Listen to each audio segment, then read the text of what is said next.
Halo, assalamualaikum. Selamat pagi anak-anakku kelas 6. Tetap semangat ya di hari ini. Hari ini kita akan belajar daring seperti biasa. Namun sebelum pembelajaran kita mulai, mari kita berdoa terlebih dahulu agar pembelajaran kita berjalan lancar dan bisa bermanfaat untuk kita. Berdoa mulai. Terima kasih. Hari ini kita akan belajar tema 2, persatuan dalam perbedaan. Tetap bersama Bu Yanti di sini, oke? Sekarang kita lanjutkan ke pembelajaran 4, 5, dan 6. Tetap di subtema 3 ya. Bersatu kita teguh, oke? Tujuan pembelajaran kita hari ini adalah 1. Mampu membuat kalimat efektif dengan kosakata baku dengan benar. Yang kedua, mampu menemukan informasi dalam teks dengan benar. Yang ketiga, mampu menyebutkan alasan kegiatan yang harus dilakukan dengan kerjasama dengan benar.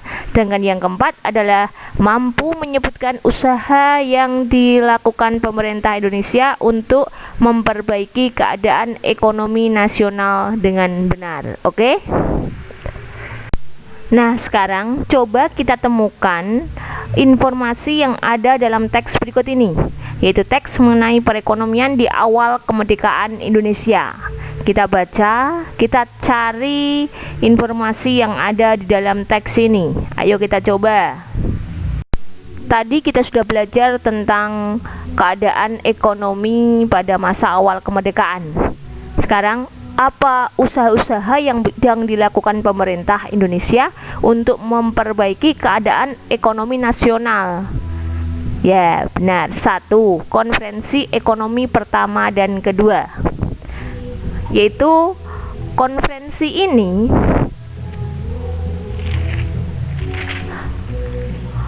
Konferensi pertama yang dilakukan ini adalah dilakukan pada bulan Februari 1946. Konferensi ini dipimpin oleh Menteri Kemakmuran yang pada saat itu adalah Insinyur Darmawan Mangunkusumo. Konferensi ini bertujuan untuk mengatasi masalah-masalah yang sangat mendesak. Di antaranya adalah sebagai berikut, yaitu masalah produksi dan distribusi pangan, kemudian masalah sandang, kemudian status dan administrasi perkebunan. Konferensi ekonomi kedua dilakukan di Solo pada tanggal 6 Mei 1946, yaitu membahas program ekonomi pemerintah, keuangan negara, pengendalian harga, distribusi, dan alokasi tenaga manusia. Selain itu, Wakil Presiden Dr. Andes Muhammad Hatta mengusulkan untuk melakukan rehabilitasi pabrik gula agar negara mendapat masukan dari ekspor gula. Untuk merealisasikannya, pada tanggal 6 Juni 1946 dibentuklah Perusahaan Perkebunan Negara atau PPN. Oke. Sekarang yang kedua adalah pinjaman nasional. Pinjaman ini dilakukan oleh Menteri Keuangan Insinyur Surahman pada tanggal 6 Juli 1946 yang mendapat persetujuan dari BPKNIP atau Badan Pekerja Komite Nasional Indonesia Pusat. Program tersebut didukung dengan mendirikan Bank Tabungan Pos. Bank ini berguna untuk menyalurkan pinjaman nasional untuk meningkatkan kepercayaan masyarakat Indonesia kepada pemerintah. Selain pinjaman nasional, pemerintah juga menunjukkan rumah gadai untuk memberikan pinjaman kepada masyarakat. Tujuannya untuk mengumpulkan dana masyarakat bagi kepentingan perjuangan, sekaligus untuk menanamkan kepercayaan rakyat pada pemerintah Indonesia. Yang ketiga adalah pembentukan Badan Perencanaan Ekonomi atau Planning Board. Dalam Planning Board ini dibentuk pada tanggal 19 Januari 1947 atas usulan Menteri Kemakmuran A.K. Ghani. Badan ini merupakan badan yang bertugas membuat rencana pembangunan ekonomi dalam waktu 2-3 tahun. Kemudian disepakati rancangan pembangunan 10 tahun. Itu ya. Kemudian Badan Perencanaan Ekonomi mengalami perluasan pada bulan April 1947 menjadi Panitia Pemikir Siasat Ekonomi yang dipimpin oleh Dr. Andes Muhammad Hatta dan Aka Gani menjadi wakilnya.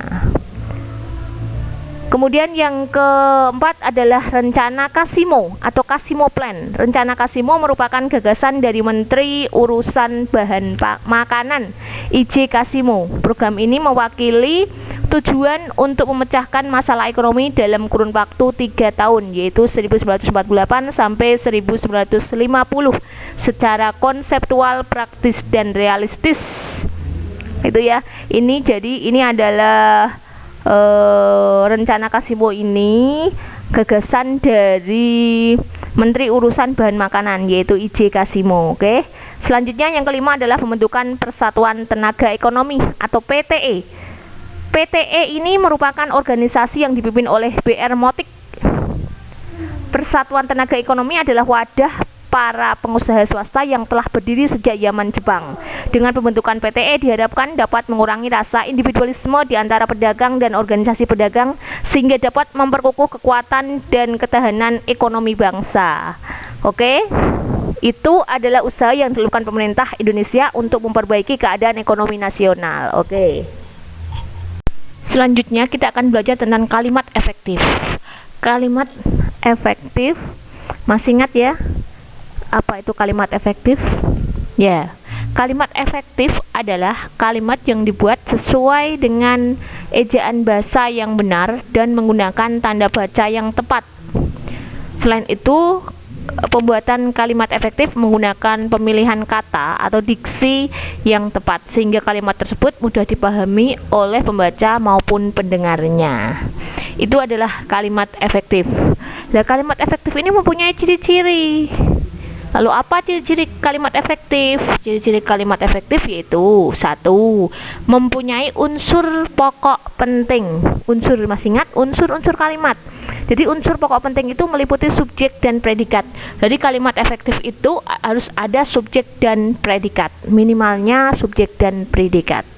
Kemudian yang kedua adalah mengacu pada ejaan yang berlaku. Yang ketiga adalah memperhatikan penghematan penggunaan kata. Penghematan penggunaan kata misalnya para siswa-siswa. Para itu sudah jamak, siswa-siswa itu jamak. Jadi pilih salah satu, boleh para siswa, boleh siswa-siswa. Lagi misalnya agar, supaya. Agar dan supaya itu mempunyai arti yang sama, sehingga gunakan salah satu, agar atau supaya. Jangan dijadikan satu kalimat agar supaya, itu namanya tidak menghemat penggunaan kata. Oke. Sebagai contoh kalimat efektif, ini ada para siswa-siswa belajar kelompok di taman. Ini tadi sudah saya jelaskan bahwa kita harus menghemat kata. Para itu sudah jamak, siswa-siswa itu juga jamak.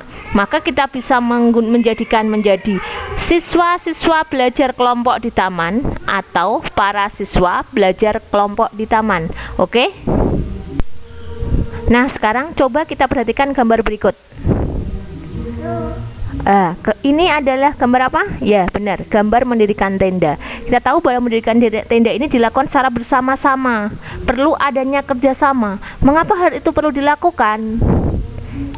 Ya, mendirikan tenda itu perlu adanya kerjasama agar bisa berjalan, bisa berdiri dengan baik. Ada di sini ada, harus ada yang mengikat, harus ada yang memegang, semuanya perlu kerjasama. Jadi pendirian tenda itu dilakukan secara bersama-sama agar bisa selesai dengan cepat. Oke.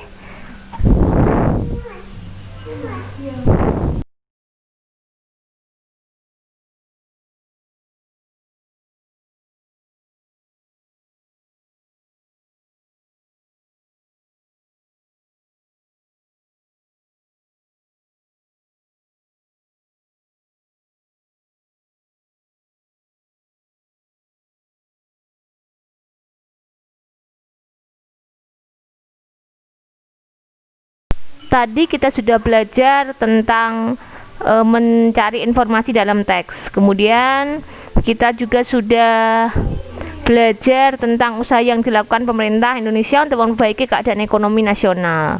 Kita juga sudah belajar tentang kalimat efektif, kita juga belajar tentang alasan mengapa perlu adanya kerjasama. Nah, sekarang coba kerjakan latihan berikut: 1, 2, 3, dan 4. Oke?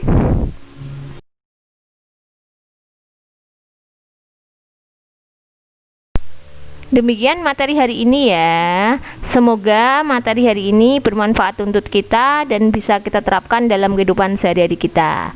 Oke, terima kasih. Wassalamualaikum warahmatullahi wabarakatuh. Jangan lupa like dan subscribe ya. Oke.